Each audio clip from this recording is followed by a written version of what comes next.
Hello, boys and girls. Huh. Stay there.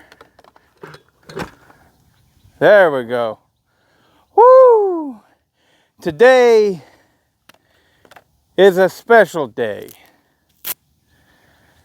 It's a nice day. It's a wonderful, fun day. Because we, in proper fashion, can say goodbye and give a last hoorah to the Husqvarna 3120 XP. I think that this thing is a lot like a boat. You know what they say? The happiest days of a boat owner's life is the day he purchases the boat and the day he sells the boat. Well, yesterday was the day that I sold this boat. And I'm so glad to see it go. So glad to see it go. It is a good saw. It runs excellent. It has let me down. The cylinder went on it. But I replaced the cylinder with a highway setup. Put new crank seals in it. We're good to go on that front, and it always fires up and runs good for me. But the problem is it's so damn big. This thing, unless you need it, you shouldn't have it. And when you have it, you do not want to use it unless you need to use it. So what I figured out with me was basically the longest that I'm going to need to mill anything is going to be a 46-inch bar. That's really it. And that's only 1% of the time that I'm milling anything anyways. So it's very rare that I need anything bigger than a 36-inch bar. And whenever I do need bigger than a 36-inch bar, a 46-inch bar will cover that territory just fine. And it's going to be just a few short cuts. It's not going to be a big deal. And so whenever I got the 592 XP, this was immediately retired. I have had no need to use that at all, except for, a spectacle, right? Pull it out, put a 6-foot bar on it. That's a spectacle. But it's just completely unenjoyable to use because it's so big. Surprisingly enough, though, it's a lot easier to start than the 281 XP. So, compression is good on it and everything, but it's got a different starter setup on it. And, that 281 has the starter set up from a 272 XP. And, there's a lot going on with that. Not to mention the massive compression. But this is going to Chris in the Woodyard. So Eric at E's Hack Job Saws, there we go. He found the deal for me. Chris was looking to buy one of these for a spectacle. Now, if you haven't checked out In the Woodyard, check them out. It's mostly woodyard type stuff, whereas I focus on chainsaws. He focuses on woodyard type of stuff, splitting wood, got big machines, splitting wood and things like that.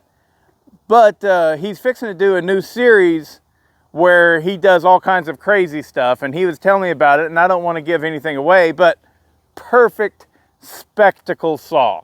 You can throw a 72-inch bar on this thing and run it no problem. I know, I've done it. And so he's going to be doing all kinds of fun stuff like that with this saw. And I'm looking forward to seeing it. So, if you haven't subscribed to his channel, do so. You'll be able to see the cool stuff that he's going to put on. Now, it won't be just this chainsaw. There'll be other chainsaws as well. So, that's cool. But without further ado, let's see how she cuts.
That is one mean chainsaw.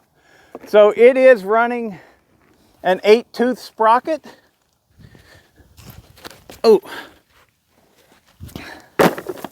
it's running an 8-tooth sprocket on it. That's a 36-inch full house chain. Husqvarna C83 is what it is. And if you noticed, now if I had wanted to, I could have bogged it down, but I didn't want to. I wanted to get through a cut as quickly as possible, right? But if you notice, a lot of times in that cut, all 36 inches buried in oak, it was still bouncing off of the rev limited governed carburetor. That's how much power this thing has. Whenever you're all 36 inches deep, if you're not applying the right amount of pressure, it will bounce off of its governed carburetor. So that's what you're hearing when it's going like that, you know? The carburetor setup on it is governed so that it doesn't go above, like, I don't know, 10.5, something like that. It's pretty low. It's pretty low when the governing comes in. But even with that setup, you know, in this big wood, it was still bouncing off of that rev limited carburetor is what it is. I think it actually has a rev limited coil as well, but it's that carburetor that's stopping it, I believe. But it floods it out. That's what it does. It floods too much fuel in there, makes the RPM slow down. The high-speed jet on this is not even, it doesn't even exist. So tuning this thing, you know, I've had a lot of people in my videos of this thing. They're like, dang it, learn how to tune a saw. Well, clearly you don't have any clue what's going on whatsoever, because this is a 3120 that has been unmodified, and it bounces off of whatever it's got going on. Either it's the rev limited coil or it's the rev limited governed carburetor setup on here. That's what you're hearing whenever you see videos of a 3120 bouncing off of its rev limiter type of thing, or four-stroking. It's because it is governed. It's not because I don't know how to tune a saw. So, but anyways, yeah, there we go. Freaking stellar saw, but so glad to see it go.